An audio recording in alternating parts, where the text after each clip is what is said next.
Bien, muy buenas noches con todos los que siguen la transmisión. Reciban un cordial saludo de parte del Círculo de Estudios Atena. Mi nombre es Lorena Laura Castillo y estoy a cargo de la moderación junto con mi compañero Andrés Salí Rosas. En esta primera ponencia correspondiente al evento denominado Jueves de Derecho Penal y Procesal Penal, cediéndole el uso de la palabra a mi compañero. Adelante, Andrés. Muchas gracias por el pase. Reiterando el saludo, esta noche contaremos con la presencia del magíster Jorge Luis Alan Romero Osorio, quien disertará sobre el tema el concepto de acción en el derecho penal.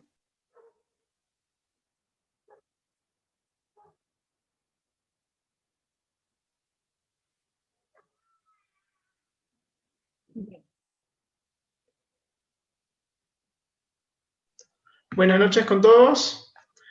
En esta oportunidad, agradecerles por la invitación que nuevamente me han dado en este grupo, que es presidido por nuestro colega, el doctor Ronald Atencio. Y el tema que se me ha dado la potestad de hablar sobre un tema actual, bueno, que es el tema sobre la acción. Creo que para empezar estos temas de debate entre derecho penal y derecho procesal penal, el concepto de acción es uno de los elementos que deberíamos comentar y empezar a conocer, ¿no?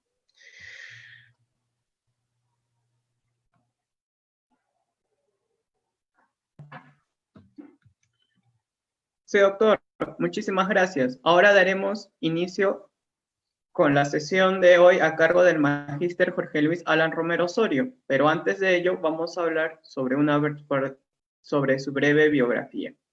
Él nació en Lima, Perú, en 1985.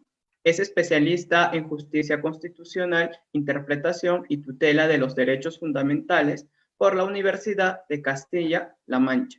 Esto fue en el 2016. Y máster en Derecho Constitucional con sustentación de trabajo fin de máster sobresaliente por la Universidad de Castilla-La Mancha.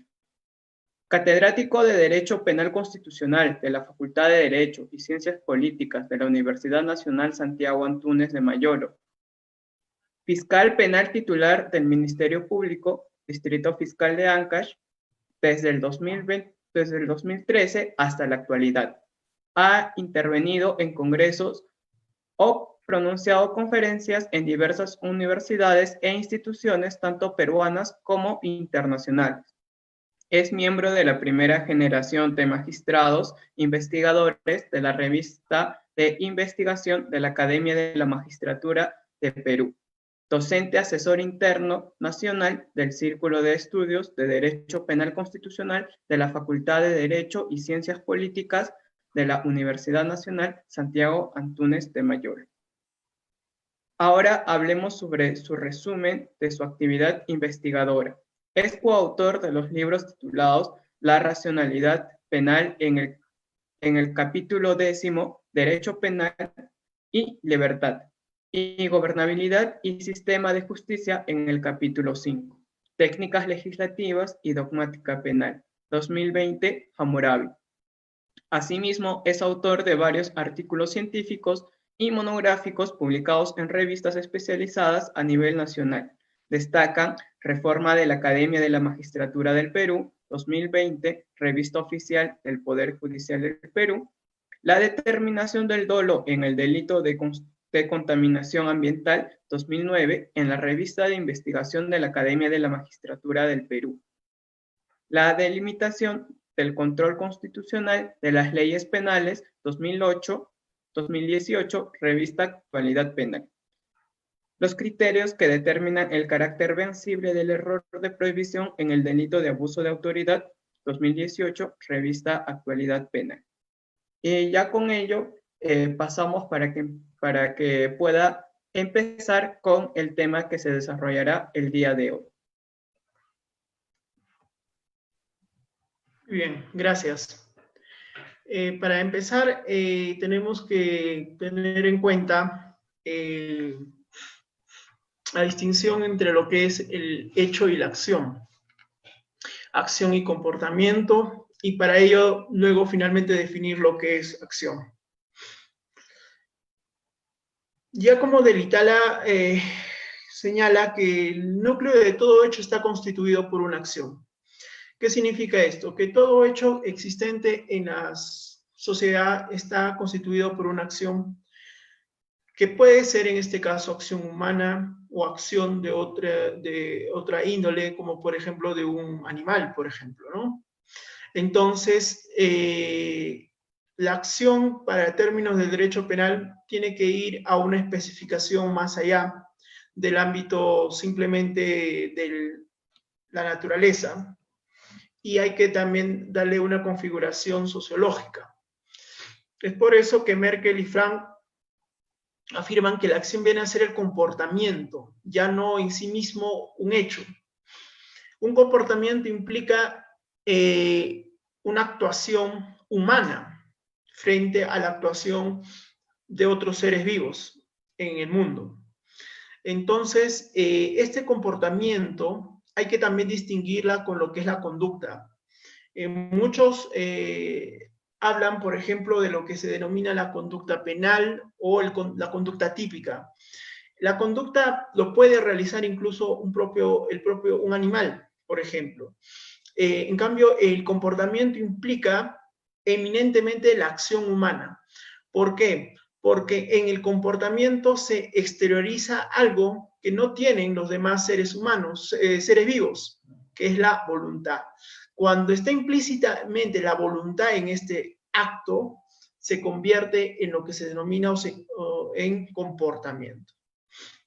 En tal sentido, la acción, para definirla, es la exteriorización de esa voluntad de ese agente que transmuta la realidad. Es decir, esa voluntad de este sujeto activo o agente del delito tiene que tener un origen en la voluntad del mismo, es decir, que tenga que ser consciente de lo que realiza. Y esta tiene que tener efectos en la realidad, es decir, un cambio en la situación actual en donde se encuentra en ese momento. Tiene que haber una transmutación o una transformación o un cambio en la realidad social. Asimismo, hay que tener también claro el tema del concepto y la definición del concepto de omisión. La omisión, muchos la han catalogado como una versión contraria a la acción, ¿no? Es decir, que la omisión es lo opuesto a la acción. Sin embargo, Mayer define que esta consideración de la omisión tenemos que partirla desde la base normativa que hace la ley, porque y en cuanto contradice un deber jurídico. Esto significa que la omisión tiene una base normativa más que, o distinta que la acción. La omisión parte de una transgresión de la prohibición o del mandato que establece la norma en hacer algo. Entonces, aquí podemos darnos cuenta que la acción y la omisión, si bien es cierto, tienen un corte de contradictoria, hay que darnos cuenta que la omisión surge específicamente de una base de un contexto normativo frente a frente a la acción que nace de un contexto más que todo causal o naturalístico. La omisión implica no hacer algo que la norma te exige. En cambio, la acción implica hacer algo que la norma te prohíbe. Esta definición o esta situación implica que la acción es contravención al mandato prohibitivo de la norma y la omisión es el incumplimiento del mandato normativo, ¿no?, de la norma. El mandato normativo, mejor dicho. precisamente. Entonces, la esencia de la omisión, según Massari, afirma que es la acción contraria a la que se podía y debía desplegar. Entonces, aquí podemos ver que la omisión exige previamente que hay algo, una conducta alternativa que debería haber realizado el sujeto activo y que no lo hizo, ya que era una exigencia normativa y esta se incumplió por parte del sujeto activo. En cambio, en la acción se hace algo que la norma te impedía hacer. Entonces, para terminar en este punto, hay que tener en cuenta que esta relación aparentemente contradictoria entre la acción y la omisión, en realidad, sacándolo los aspectos eminentemente naturalísticos o causales, ambos tienen un sustento normativo. Ambos parten de una infracción de la norma, sea de una norma prohibitiva o sea de una norma permisiva. Entonces, aquí lo que implica es un concepto de la acción y de la omisión de una base normativa. Y estos dos conceptos en realidad forman en un género que vendría a ser lo que se denomina la acción. Porque la acción puede ser considerada en un aspecto positivo como un aspecto negativo respecto al mandato normativo. Entonces, hay que tener en cuenta que la acción y la omisión tienen una relación intrínseca y que estas son formas eminentemente de un género denominado acción en su sentido general, en su sentido completo de la definición. Acción y voluntad. Aquí hay que tener en cuenta que la voluntad está implícita en todo tipo de acción. Ya como Delitala sostiene que la voluntad es el coeficiente psíquico de la acción. ¿Qué significa esto? Aquí se determina la conciencia del ser humano de lo que hace, acepta, realiza y entiende las consecuencias o comprende las consecuencias de su acto. Entonces, la voluntad implica esa comprensión de lo que uno realiza, las consecuencias de las mismas, ¿no?, sobre la realidad. La voluntad de la causa y del resultado es lo que hemos mencionado, ¿no? La voluntad tiene que estar referida a esa causa y luego a ese resultado. Por eso es que Belin afirma que el resultado puede no ser deseado, sea porque la gente no lo ha previsto, sea porque aún previéndolo, ha esperado que en el caso concreto no se verifique. La acción existe de todos modos. Poco importa lo que la gente quiso. Para que la acción exista basta que haya actuado voluntariamente. Esto es importante lo que menciona Belin, porque muchos consideran que cuando hablamos de voluntad hablamos de querer, ¿no? Y hablamos de dolo. Es distinto. El querer, que es un elemento actual del dolo, no implica voluntad. La voluntad es irrelevante a lo que se quiso o no se quiso. Lo que importa es esa voluntad de realizar un acto, es decir, la causa, y realizar y en este caso comprender el resultado. Si no lo hayas previsto, si no lo previó el autor o lo previó determinando si hay dolo o imprudencia, dependiendo de si ha habido previsibilidad o no, eso es irrelevante para la voluntad. La voluntad implica simplemente comprender, ser consciente de la conducta, del comportamiento que se realiza y el resultado que ésta genera, o los efectos que genera. Entonces, en términos incluso más actuales, es comprender, por ejemplo, ese resultado, el riesgo o el peligro respecto al daño de un bien jurídico, ¿no?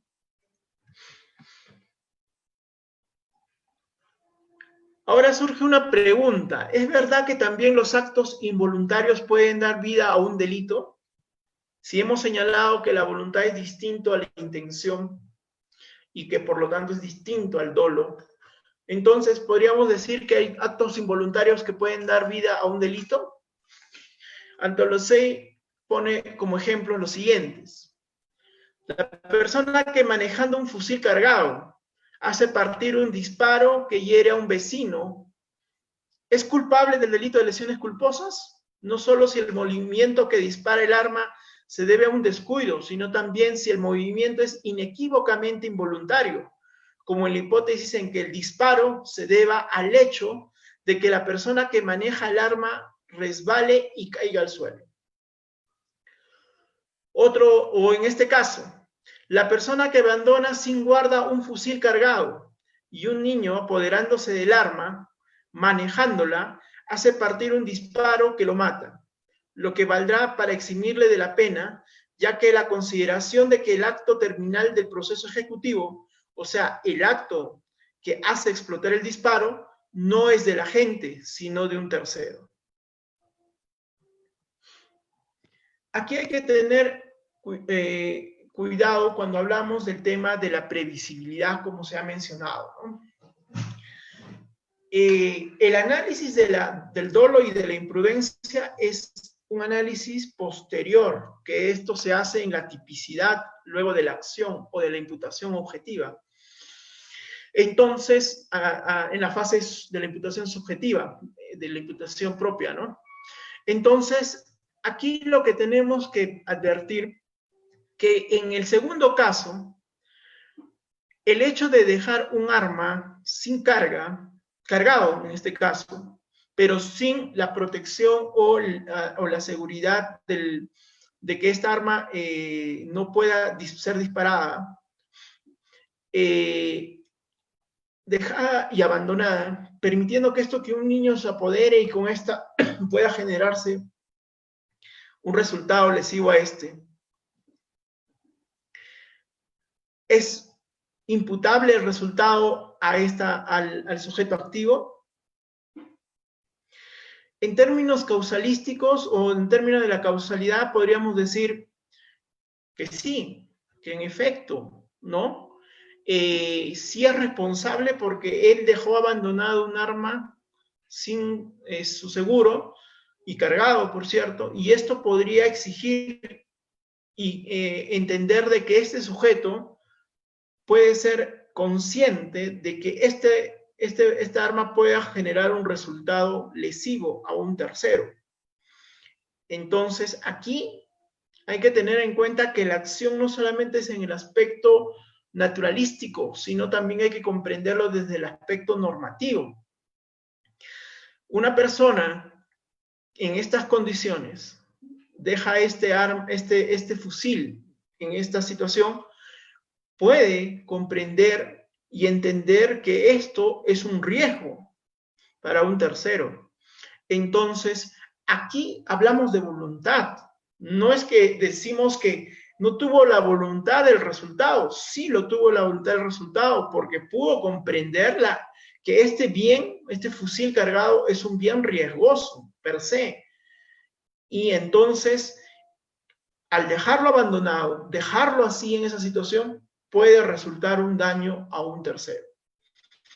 Ahora, que esto sea analizado y se vea si pudo haber sido previsible o no del resultado, eso se analizará en la tipicidad, en un elemento o un nivel de la teoría del delito posterior, en donde se verá si pudo haber previsto o no de acuerdo a las circunstancias del hecho, y ahí se verá si se le imputa a título de dolo o a título de imprudencia, o no se le imputa por ninguna imputación subjetiva, no se le atribuye por ninguna imputación subjetiva, ya que él, digamos, no pudo haber previsto esa realidad, ¿no? Entonces hay que tener mucho cuidado, por ejemplo, en este caso, ¿no?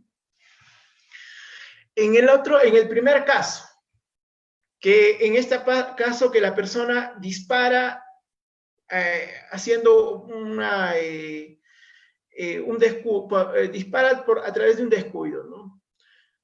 Por ejemplo, y en el peor de los casos, que esta se hace porque esta estaba manejando el arma y se resbala y cae al suelo y con eso provoca el resultado.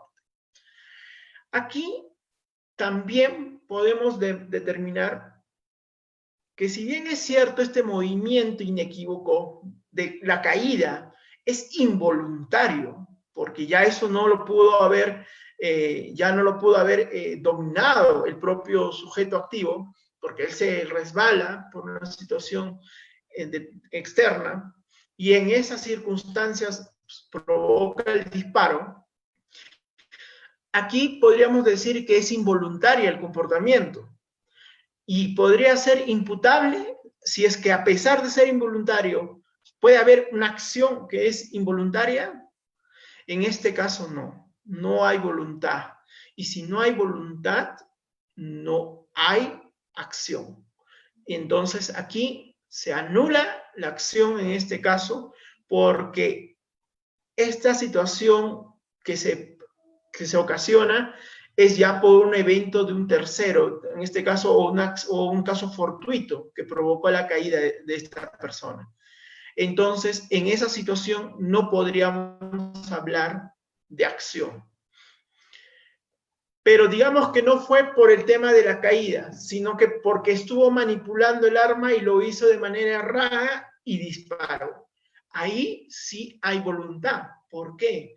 Porque ese hecho de manipular un arma de fuego que es peligrosa, per se es un bien riesgoso, implica que esta persona comprende, entiende que está realizando una conducta o un comportamiento riesgoso, con un resultado riesgoso hacia los terceros. E incluso podría ser riesgoso para sí mismo. Entonces, ahí sí hay voluntad. Entonces, con estos dos ejemplos podemos definir y entender cuándo hay voluntad y cuándo no hay voluntad. Y si no hay voluntad, no se puede dar cabida a un delito. Respecto a las personas jurídicas, hasta acá hemos analizado acción y omisión referido exclusivamente a los que es temas en el ámbito de las personas naturales. Pero, ¿qué sucede con las personas jurídicas? Que actualmente está en boga de su responsabilidad penal. La persona jurídica actúa por medio de órganos que la representan. Su voluntad en realidad es la voluntad de estos últimos. Esta primera afirmación es muy actual, pero ha pasado que muchos le han querido fundamentar la responsabilidad penal de una persona jurídica por otro sentido, atribuyéndole que tiene voluntad intrínsecamente esta persona jurídica, que esta persona jurídica puede ser responsable penalmente y sancionada con penas, no obviamente privativa de libertad, pero con otro tipo de penas que van hasta el tema de la liquidación o disolución de la sociedad de esta persona jurídica. Pero hay que tener en cuenta aquí que hay un principio, y más que un principio, hay una disposición establecida en la parte general de nuestro Código Penal que habla sobre el tema del actuar por otro. Y el Código Penal lo ha señalado. En el Código Penal está esto, y esto no es que recién se descubrió que la responsabilidad de personas jurídicas recién se está fundamentando, se le está dando basamento. Esto ya existía desde el Código del 91, sino que ahora se están alejando de esta hipótesis o de esta figura jurídica del actuar por otro, y ahora hacen o crean otro tipo de figuras jurídicas que de verdad trastocan los principios generales y las reglas generales que existen en la parte general del Código Penal. Y esto es lo que implica que la persona jurídica actúa a través de sus órganos de representación. Y estos órganos de representación, que son personas naturales, son ellas las que tienen la voluntad de realizar un determinado delito. Y esta voluntad de manera normativa, o podríamos decirle ficticiamente, se traslada o se establece la voluntad de la persona jurídica a través de esto. Kelsen afirmaba que la palabra voluntad que se utiliza en las personas jurídicas no se trata de un sentido psicológico o común, sino de atribuibilidad jurídica de una acción a un sujeto. ¿Qué significa esto? Que el tema de la voluntad es una atribución jurídica a una persona jurídica. ¿A través de qué? Del tema de la voluntad de sus órganos de representación. Por eso es que ya como Delitala concluye que el ordenamiento jurídico, en vez de atribuir la manifestación de voluntad al sujeto al que le es propia, la atribuye por consideraciones de oportunidad a otro sujeto que no la quiso, llamándola a soportar las consecuencias. No se responde por un hecho involuntario, sino por el hecho voluntario de un tercero. Aquí significa que ese hecho voluntario de un tercero, ese tercero en realidad es el órgano de representación que traslada su voluntad a la persona jurídica, y por eso es que la persona jurídica tiene una voluntad, pero una voluntad atribuida jurídicamente de los órganos que la representan. Ese es el sustento que podríamos hablar respecto a la voluntad y la acción en las personas jurídicas. Acción en los delitos complejos y continuados. Algunas veces el legislador reúne en un único hecho criminoso dos o más acciones distintas, ¿no? Las acciones son idénticas, varias y continuas, pero el delito es único. Estas dos definiciones son los que establecen lo que es el delito complejo y el delito continuado. El delito complejo es como se mencionó al inicio, ¿no?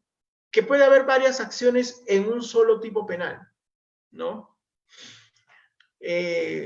Un tipo penal que reúne de cierto modo varias acciones y que es un delito muy conocido, es por ejemplo el robo, ¿no? El robo del tipo base, nada más en el artículo 188 del Código Penal. El que se apodera o sustrae mediante violencia o amenaza un bien ajeno con la finalidad de apropiarse, ¿no? Entonces aquí vemos varias acciones. La primera es la apropiación misma del bien. 2, la violencia física o vía amenaza hacia una persona. Y 3,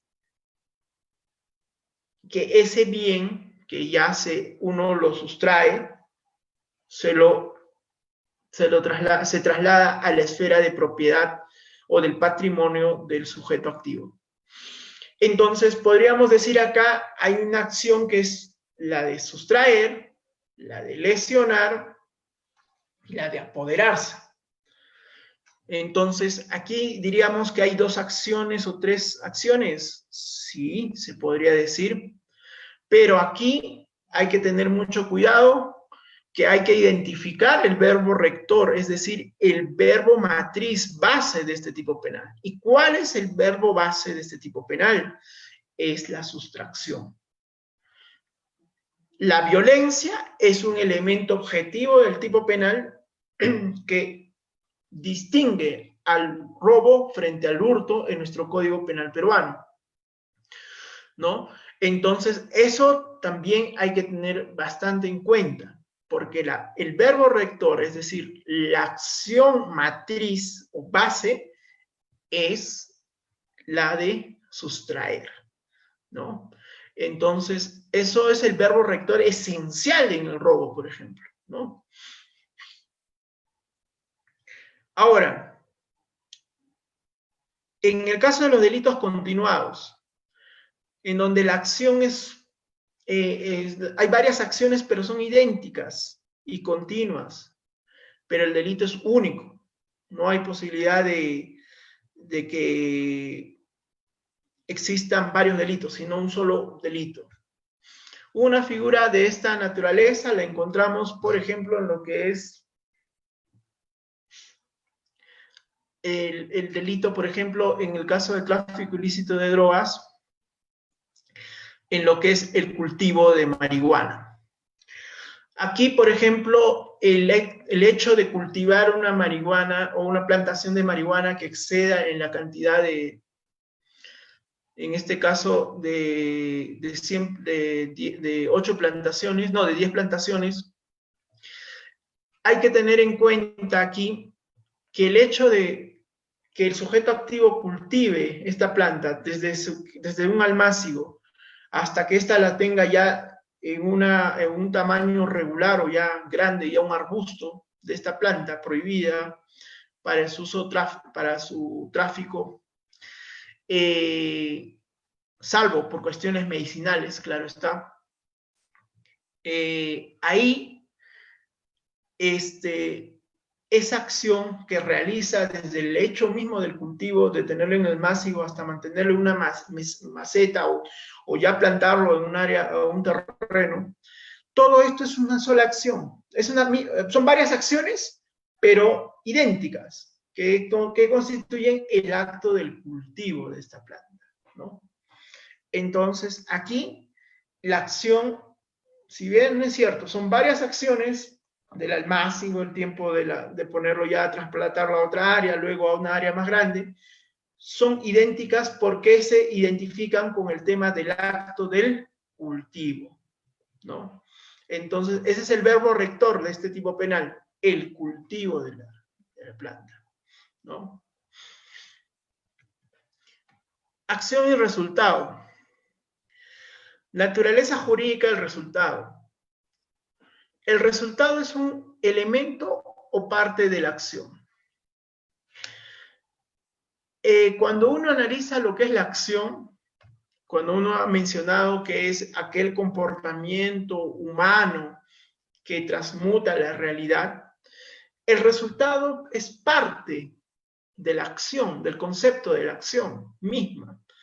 Porque si fuera distinto, entonces la definición de la acción sería, para términos de derecho penal, simplemente el acto o el comportamiento o el acto humano o el comportamiento humano voluntario del ser humano, o voluntario, mejor dicho, comportamiento humano voluntario, punto.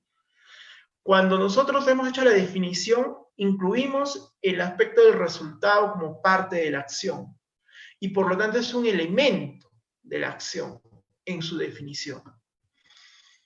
Porque para el derecho penal lo relevante no es simplemente la conducta, el comportamiento, sino que este comportamiento genere un resultado. Y por eso es que la acción en términos de derecho penal incluye al resultado como un elemento de este.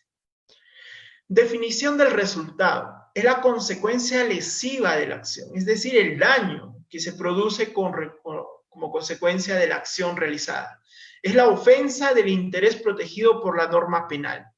Es decir, ese interés protegido o bien jurídico, ¿no?, protegido, es afectado, es vulnerado por la acción del sujeto activo. Contenido de la ofensa. Puede haber una lesión efectiva, es decir, un daño directo a ese bien, o simplemente una puesta en peligro del bien o intereses protegidos. Aquí hablamos pues de los delitos de lesión y los delitos de peligro, ¿no?, sea en su contexto concreto o abstracto. Entonces, esa ofensa, ese daño que se puede ocasionar a un bien jurídico o a este interés protegido por la norma penal, puede ser efectiva o puede ser expectante, es decir, puede haber una expectativa de daño o riesgo de la lesión de este bien.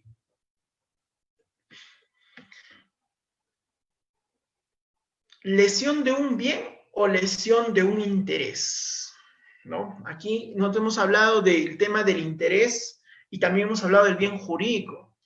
Pero ¿será lo mismo lesión de un bien o lesión de un interés? Giacomo Delital afirma que cuando se afirma que el daño consiste en la lesión de un interés, es decir, la alteración de una relación de interés entre el hombre y el bien, al mismo tiempo se debe reconocer que esta alteración para el titular del bien implica necesariamente la pérdida o al menos la disminución del bien mismo. ¿Esto qué significa? Que en realidad la lesión de un bien implica también la lesión de un interés. Porque cuando uno afecta, por ejemplo, el interés público, el sujeto activo que comete el delito, sigamos con el caso del que cultiva la marihuana, las plantaciones de marihuana. Este señor que cultiva, o este joven que cultiva estas plantaciones, lesiona un bien o un interés, por ejemplo, que es, en este caso, según nuestro Código Penal, el tema de la salud pública. La salud pública, en sí mismo, ¿es un bien o es una lesión? No, o es un bien o es un interés. Incluye ambos, porque como un bien implica que esta acción de este sujeto al cultivar estas plantaciones prohibidas de marihuana pueden afectar la salud de las personas en forma material, directa, ¿no? Pero también puede afectar el interés de la sociedad, en el sentido de que la sociedad lo que busca es tener una expectativa o un interés de satisfacer la protección de la salud en su comunidad.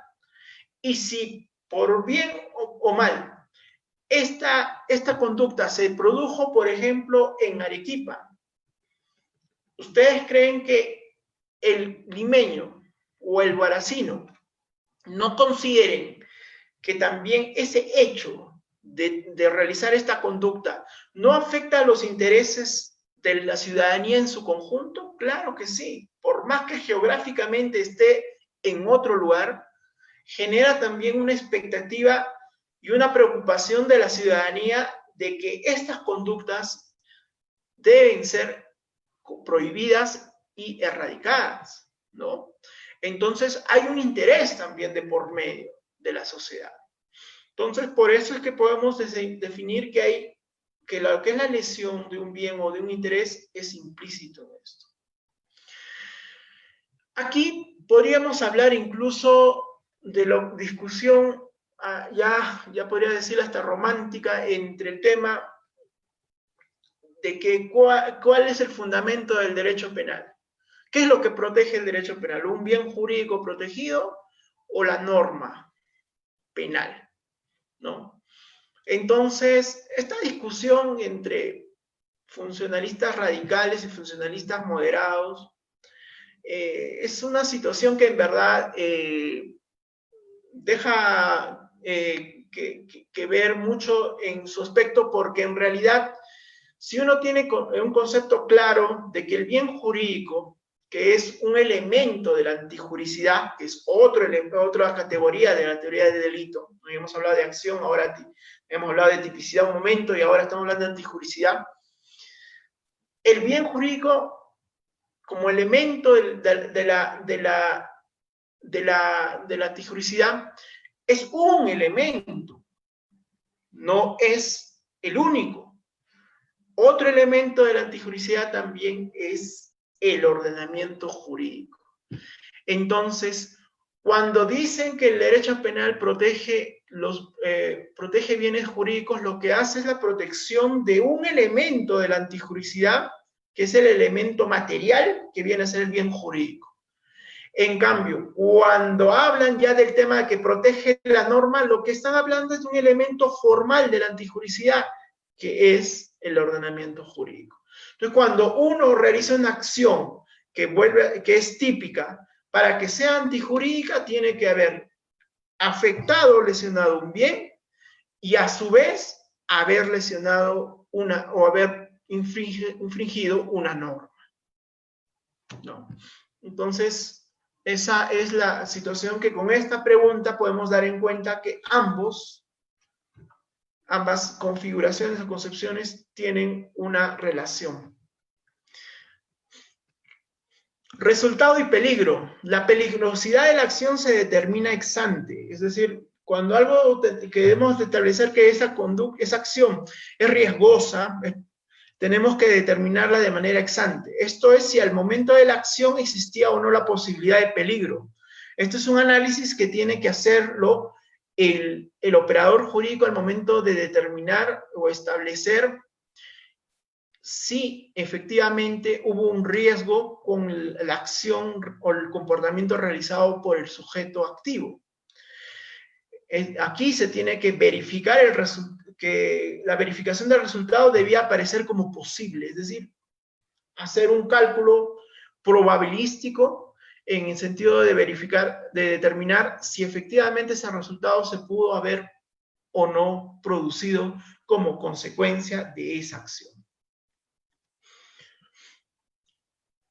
Resultado en los delitos omisivos propios y en los delitos calificados por el resultado.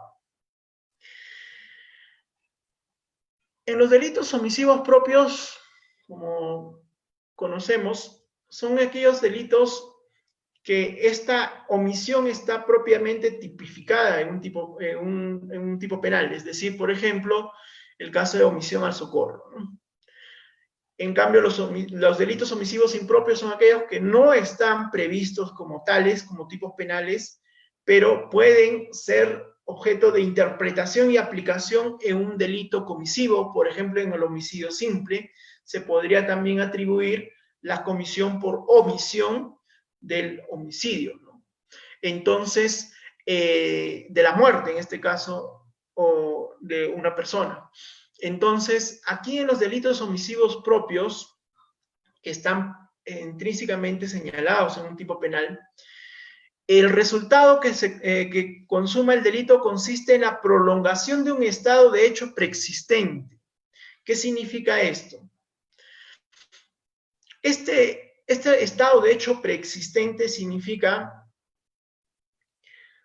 que hay un resultado riesgoso existente que no ha sido producido por el sujeto activo. Por ejemplo, el salvavidas que está en la playa y advierte que un joven se está ahogando en el mar. Muy bien. Ese hecho de que esta persona pueda morir a consecuencia en este caso, de la aspiración del líquido del agua a sus pulmones,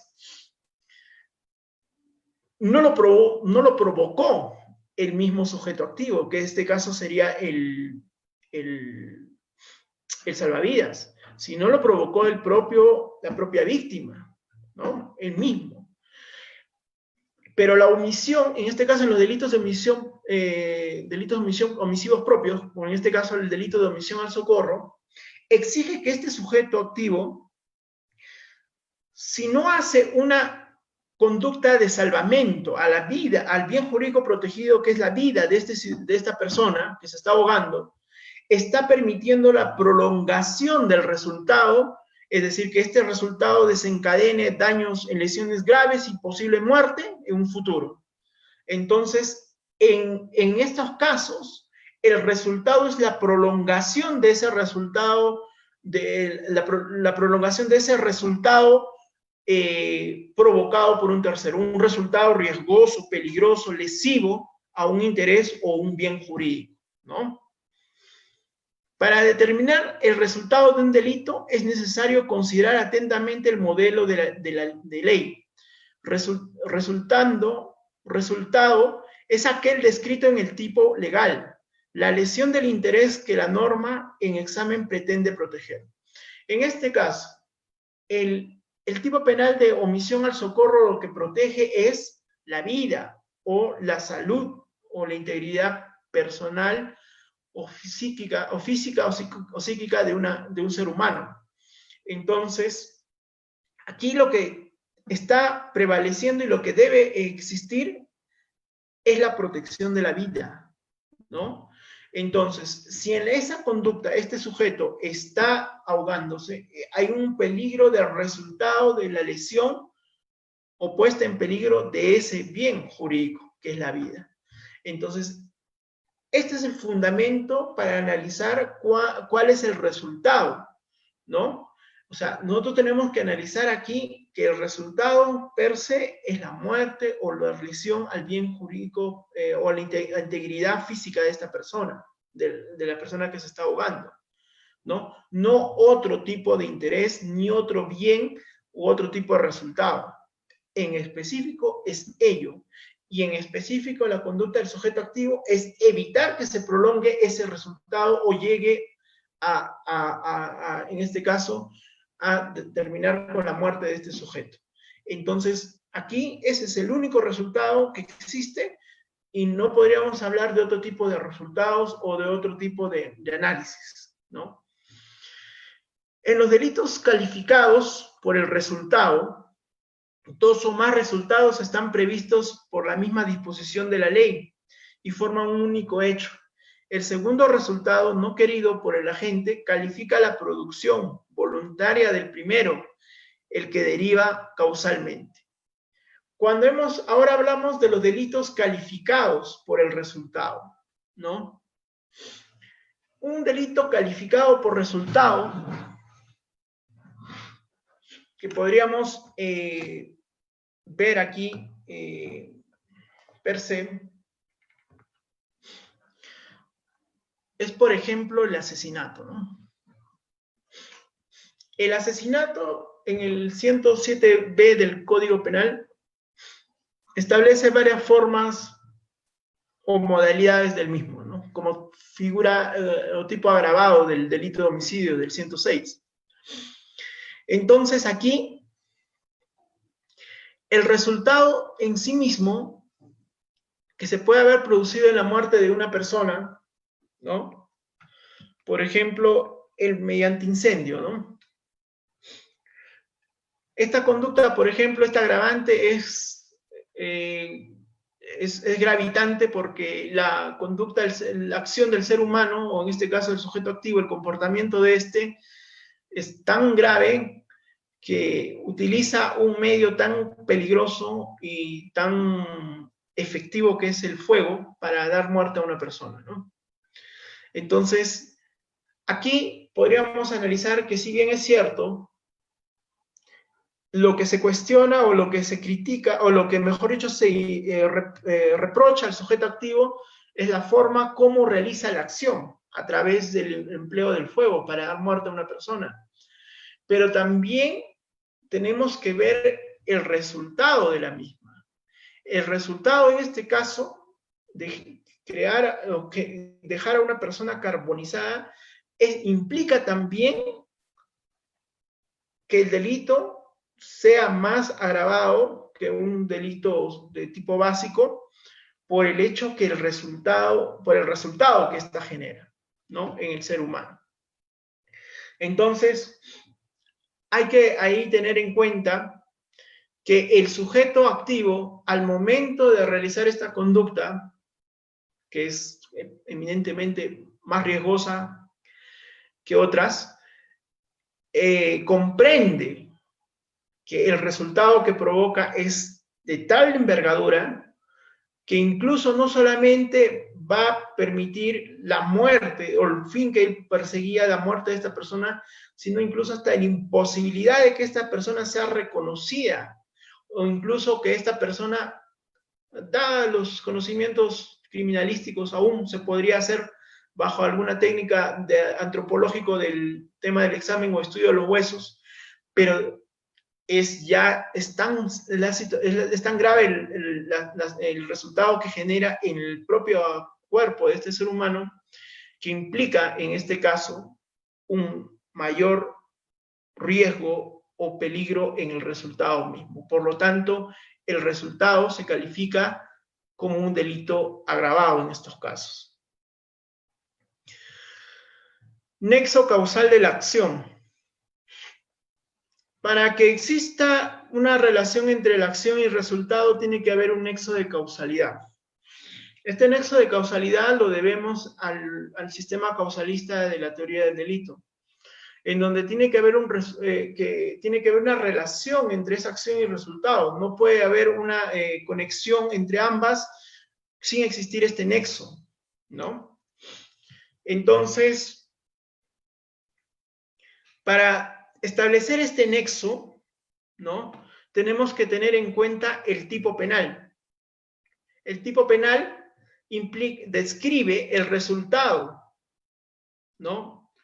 Cuando hablamos del homicidio, en el 106B, en el 106 del Código Penal, estamos hablando de qué tipo de resultado: muerte, ¿no?, de una persona. Cuando hablamos en el 188 del Código Penal, el robo simple, ¿cuál es el resultado? El apoderamiento o el desapoderamiento del bien ajeno, ¿no?, del bien del sujeto activo, incluyendo ahí lo que son el tema de las lesiones que se le produjo a este, ¿no? Entonces, aquí tenemos que analizar siempre que el resultado parte del análisis del tipo penal, de lo que dice la ley penal en el Código Penal en su parte especial. Ahí tenemos que analizar el resultado. Si no se produce o no se produce, si no podemos encontrar el resultado de acuerdo a los hechos que sucedieron, no se podría encuadrar o tipificar este tipo penal. Por eso una forma de ejercicio para poder tipificar adecuadamente un comportamiento es analizar el resultado que se analiza o se describe o subyace del propio contenido del tipo penal. Y por lo tanto, ese resultado genera una afectación. ¿A qué? Al bien jurídico, ¿no? Y por lo tanto es la lesión del interés que la norma pretende proteger, ¿no? Entonces, aquí, el bien jurídico con la norma tienen una relación intrínseca. ¿Qué significa? Que el bien jurídico a su vez también es un interés que la norma pretende proteger. La norma penal no protege, no es que significa que no proteja nada, protege un bien jurídico. Entonces, el bien jurídico es como el objeto de la norma penal, ¿no? Entonces, por eso es que decimos que los funcionalistas radicales, al decir que solamente se protege la norma penal, olvidan que la norma penal tiene como objeto de protección un bien jurídico. Y los que postulan por un funcionalismo moderado que dicen que solo el bien jurídico protegido, olvidan que ese bien jurídico protegido tiene un sustrato normativo, es decir, la norma que protege o cobija este bien y la reconoce como jurídicamente o penalmente protegido o reconocible. Entonces, hay que tener en cuenta este análisis para nosotros también determinar cuándo hay el resultado a través de la descripción del tipo penal y que este resultado implica la afectación de un bien jurídico que parte de la lesión del interés que la norma pretende proteger, ¿no? En este caso, que es la vida, ¿no? Acción y delitos calificados por el resultado. Concurrencia de dos resultados. Dos resultados están previstos por la misma disposición de la ley y forman un único hecho. Y resultado cualificado. El segundo resultado no querido por el agente califica la producción voluntaria del primero, del que deriva causalmente. Esto es lo que ya hemos referido en la diapositiva, hace 2 diapositivas atrás, ¿no?, respecto a la concurrencia de resultados y de lo que es el resultado cualificado. Hay delitos con doble resultado 1, resultado 2, ¿no? La acción puede generar ambos. El segundo resultado no califica el delito, sino que constituye por lo que es como un tipo delictoso en sí mismo. Como hablamos, por ejemplo, del robo, ¿no? El robo simple, que es en realidad un hurto con violencia, ¿no? Sustracción más violencia, más lesión. Habría un primer resultado, que es el desapoderamiento del bien a la víctima. Y otro resultado, un resultado 2, que vendría a ser la afectación a la integridad física de este, ¿no? Entonces, aquí hay dos resultados. un resultado que lesiona el patrimonio de una persona y también su integridad física. Entonces, ¿cuál es el resultado que en realidad el sujeto activo buscaba o tenía la voluntad de perseguir? Era el resultado 1, de desapoderar el bien.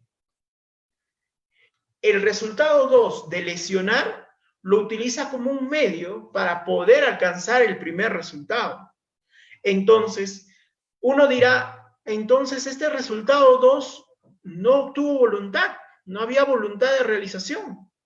Sí la tuvo, implícitamente la tuvo, porque bajo esta voluntad de dañar la integridad física, buscaba conseguir el apoderamiento de un bien ajeno. Entonces, este resultado 2, que utiliza como medio para el resultado 1, agrava al tipo penal y lo convierte, en este caso, en un tipo penal específico, que vendría a ser el robo. En cambio, si simplemente fuera que el sujeto activo se apodera de este bien sin emplear violencia, solamente arrancha la cartera o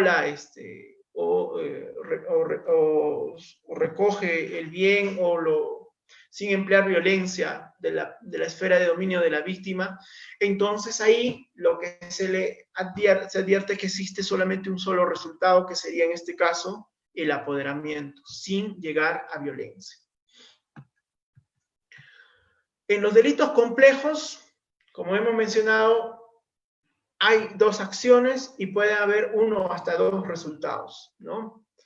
En los delitos complejos se puede dar la posibilidad de una concurrencia de acciones distintas y poder generar resultados también distintos, cada uno. Pero para esto hay que tener en cuenta, ¿no?, que en estos tipos de delitos, lo que se imputa tenemos que advertir desde el verbo rector, ¿no? Entonces aquí, por ejemplo, un delito complejo que tiene más acciones y distintos resultados es, por ejemplo, el delito de trata de personas. Trata de personas es un delito que establece, pues, que aquel que capta, traslada, oculta, retiene a una persona con o sin su voluntad, ¿no?, para realizar en esta para explotarla, mejor dicho, para fines sexuales, laborales, o laborales más que todo, o de otro índole, ¿no?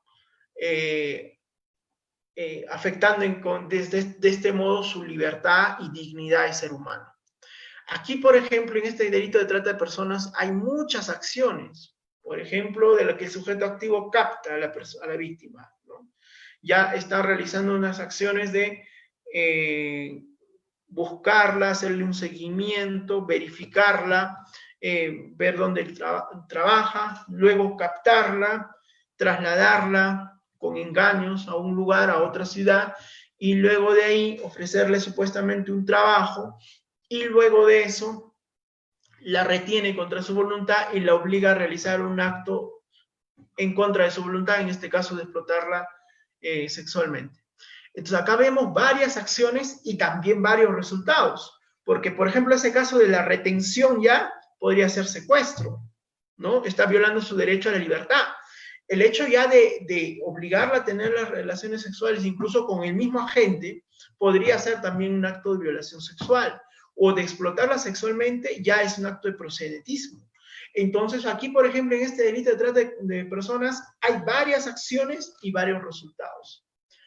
Entonces aquí lo que se tiene que analizar es el verbo rector y por lo tanto su resultado importante. ¿Cuál es el verbo rector en estos tipos penales complejos, como la trata de personas? Es el verbo rector en sí mismo, es el acto o el verbo rector es en este caso el acto de explotarla, de manipularla a esta persona, de esclavizarla, de reprimir su voluntad a favor de la voluntad del sujeto activo, ¿no? Y el resultado es lesionarla en su aspecto más vital de un ser humano, que es su dignidad. Porque, si bien es cierto, hay varios resultados aquí, varios bienes jurídicos afectados, lo que se afecta principalmente con este acto de retenerla, de tenerla en poder de otro y hacer y ésta se someta a la voluntad en manera completa del sujeto activo, es disminuirla en su situación de ser humano, de su dignidad de ser humano. Es decir, este tipo penal es prácticamente como una suerte de esclavitud moderna, ¿no? Entonces aquí lo que se afecta es la dignidad humana y ese es el resultado vital aquí. Y por eso es que este tipo penal ha sido creado, no solo a nivel nacional, sino a nivel internacional. Es un delito que ya tiene tiempo de análisis y de preocupación por todos los entidades o autoridades estatales y supraestatales. Entonces, la acción y los presupuestos especiales de la figura delictiva, vamos a ver aquí. Sin estos elementos, ningún hecho delictuoso podría existir. La existencia de un presupuesto sancionado penalmente, la existencia de una sanción penal, son presupuestos generales del delito. Es decir, aquí un tipo penal tiene que regular primero cuál es el hecho que es materia de incriminación. Ahí se analiza lo que es la acción en su aspecto del comportamiento y la existencia de una sanción penal. Este es un presupuesto específico para analizar lo que es la acción. Presupuestos especiales de la figura delictiva individual. Por ejemplo, la preexistencia del matrimonio precedente en el caso del delito de bigamia. Aquí la acción tiene que tener un presupuesto específico en este caso, en este delito, que en este caso sería el matrimonio previo, para el caso que se configure el delito de bigamia. Y finalmente, este tipo penal, esta acción tiene que englobar o tiene que dirigirse a todos los elementos normativos del tipo penal, tanto normativos como descriptivos del tipo penal. Entonces, la acción tiene mucha relación con los elementos objetivos del tipo penal, ¿no? Esa acción tiene que estar dirigida a todos esos elementos objetivos del tipo penal. Tiene que ser la base, tiene que ser el verbo rector fundamental para que se desarrolle todos esos elementos objetivos. Sin esto, no podríamos determinar cuál es la acción de un determinado tipo penal. Pero la acción también exige que exista un presupuesto lógico jurídico, como parafraseando a mi maestro Julio César Castañeda Díaz, que atribuye que cuando se configura una acción en un tipo penal, tiene que existir un presupuesto previo. En el caso de la bigamia, un matrimonio previo. En el caso del homicidio, la vida del sujeto activo. Si esto no está viva, ¿qué bien jurídico va a protegerse? ¿Y la acción, qué resultado va a generar sobre un muerto? Ninguna, salvo el delito de profanación de cadáveres, ¿no? Entonces, la acción implica eso, que tiene que tener un presupuesto previo para que ésta se realice y que esta acción también incluye o se va dirigida hacia los elementos normativos y descriptivos de todo tipo penal existente. Para terminar, porque sé que este tema es amplio, es un tema muy interesante, ya creo que es una hora de exposición, solamente para terminar. La acción también tiene estas definiciones, que son la acción conglobante y la acción comunicativa. Estas son definiciones de Roxin en funcionalismo moderado y Jacobs en funcionalismo radical. La acción conglobante, ¿qué significa? Según Roxin, que puede haberse casos en que la acción puede contener o puede estar implícita en la tipicidad, en la antijuricidad y la culpabilidad. Es decir, que una acción pueda que en realidad se desarrolla en todos estos niveles y no hay necesidad de separarlo como acción, tipicidad, antijuricidad, sino que la acción engloba todos estos elementos. En cambio, Jacobs dice en la acción comunicativa que esta es una comunicación social de un ciudadano que defrauda una norma penalmente garantizada, aquello que socialmente pone en tela de juicio la vigencia de la norma. En la sociedad actual, esta defraudación se presenta cuando una persona infringe objetivamente su rol de manera individual evitable. Entonces, aquí Jacobs parte del concepto normativo de la acción, ¿no? Que la acción implica prácticamente la infracción de un rol o un deber existente en la sociedad, un deber general o un deber específico, dependiendo de la condición del sujeto activo y al rol que cumple este. Para tener en cuenta aquí, nosotros nos inclinamos más que todo a esta acción comunicativa, porque este tipo de acción conglobante que hace mención Roxin, no lo consideramos satisfactoria porque confunde términos como tipicidad, antijuricidad y culpabilidad. La acción tiene que ser analizada de una manera propia, individual, como una figura jurídica previa, básica en la teoría del delito, antes de analizar las otras supraestructuras, que es la tipicidad, antijuricidad, culpabilidad o responsabilidad, ¿no? En cambio, la acción comunicativa de Jacobs sí le da un sustento o una definición normativa de la acción a través de la infracción de un deber general o específico del sujeto. Por eso es que aquí en la acción comunicativa de Jacobs, él la denomina como imputación a la persona, ¿no? La persona infringe, ¿qué? Un rol.